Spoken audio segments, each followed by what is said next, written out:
Welcome to today's video where I'm going to attempt to sculpt the Grinch and his pet dog Max from polymer clay. This may sound like a fun project, but let me tell you, it will be a challenge for me as I have not used any form of clay since high school, and that was far too long ago to count. Back then we only used ceramic clay where we had to use a kiln to fire and dry the ceramics. I absolutely loved it though. I've always wanted a pottery wheel to do ceramics, and one day I will finally get my wish and have one when I finally get that dream studio space. Who knows when that will happen? I am not dead yet, and there is plenty of time to reach those goals. Today I won't be using ceramic clay, and instead I'll be using polymer clay, which is made from polyvinyl chloride. It basically has the same main ingredients as acrylic paint and glue such as PVA or Mod Podge, plus all plastics are also forms of polymer. I mentioned in a previous video that I started this channel because I wanted to develop my artistic skills as a new artist. I've tried various different mediums on the channel and I've really begun to understand what type of artist I am. I love to do a lot of different mediums, and I also need to do things that are a good challenge, and that is what brings me to the Grinch today. I do not have any sculpting skills. I watched a handful of YouTube videos to get the basics, but I'm far from an expert. My goal is honestly just to take my time and have fun with it. I know that if I don't rush and allow myself to go slow, it will be okay. It's clay. If something doesn't look right, you just roll it in a ball and start again. There is no pressure. This clay is oven baked at about 130 degrees Celsius or 270 degrees Fahrenheit. The goal today will be to build sections, and after each section I will oven bake the clay to set it. Without this step I would run the risk of damaging parts of the sculpture that are already completed. These steps will be happening off camera. I chose the Grinch because he is a whole lot of Christmas fun, and that seems perfect for this time of year. The sculptures will be turned into Christmas ornaments because I personally prefer to produce pieces of art that I can display somehow. This will of course depend if they actually turn out okay. I'm not exactly Michelangelo when it comes to sculpting, but I'm going to have a lot of fun and I'm just going to enjoy the process. I'm going to turn on some Christmas theme music now, and I'm going to see you at the end of the video. Don't forget to like and to subscribe to my channel for more fun projects like this.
watch out for reindeers are falling down. We stay up waiting for Santa tonight.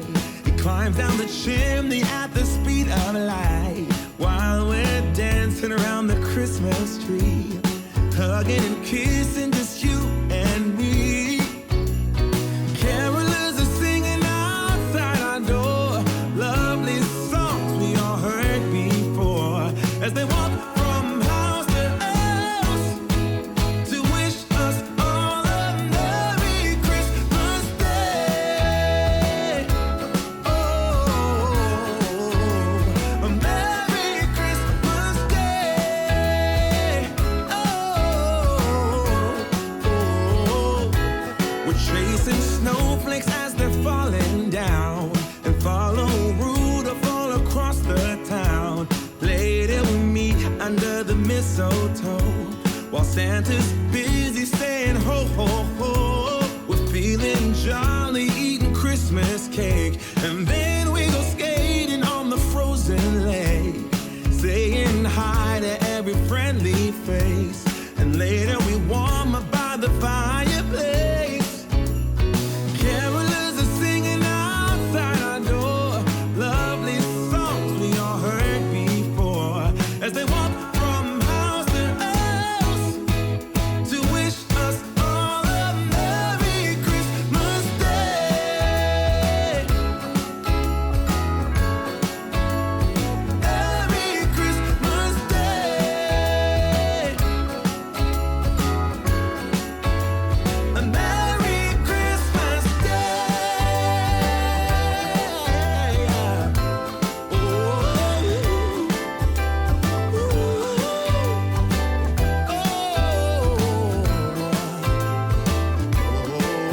yeah.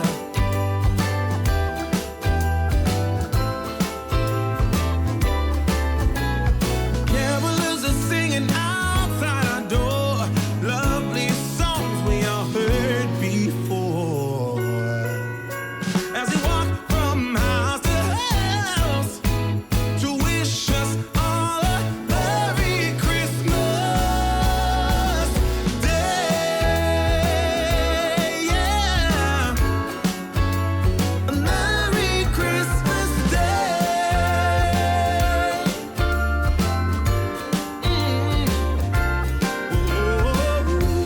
Dancing around the Christmas tree, wishing all a Merry Christmas. Dancing around the Christmas tree, wishing all a Merry Christmas. Dancing around the Christmas tree, wishing all a Merry Christmas Day.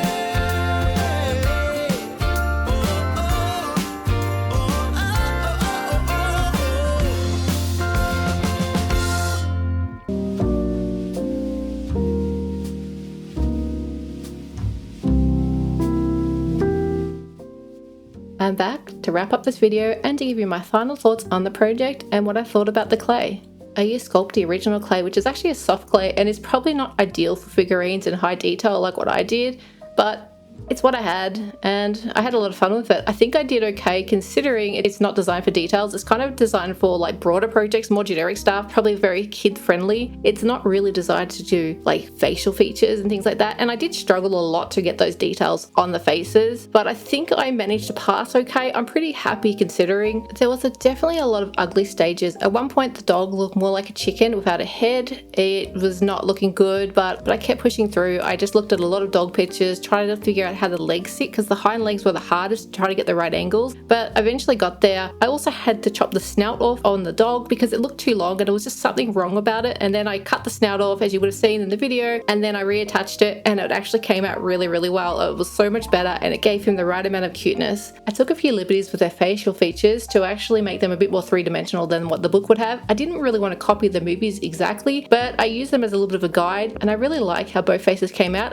I think they do look like the characters, even though they're a little bit different than what they probably are in the book. The green paint I created for the Grinch was so perfect. It actually looks like an avocado. I seriously could have dipped him in an avocado dip and he would look exactly the same as he does now. It just came out perfectly. The dark green paint I used on the Grinch was never supposed to be a permanent color. I don't want you to think, oh my god, why did she choose that? It was always supposed to be the undercoat, but I really hated that color. I just wanted to make sure that I had a dark green base, so when I put the lighter green on top, if any of the color was transparent, you would actually kind of get that darker color from it, so it would actually look good. But thank god when I covered it up with the actual green paint, it looks so much better. One of the issues I did have is when I was actually baking this sculpture, I actually placed the Grinch flat on his back on a metal baking tray, and everything on the back, all the detail was lost. It got flattened by the hot tray, and I think you're better off putting him on some silicone. I probably should have used the actual wires from his arms and legs to prop him up, and I think he would have turned out a little bit better. It's one of those things you don't realize until you've done it. You kind of can fix it because you can always add layers of clay on top of it, which is the good thing about this kind of clay. You just glue some more clay on and no one would even know any different. But that was definitely one of the issues I faced and something that I didn't know as a newbie.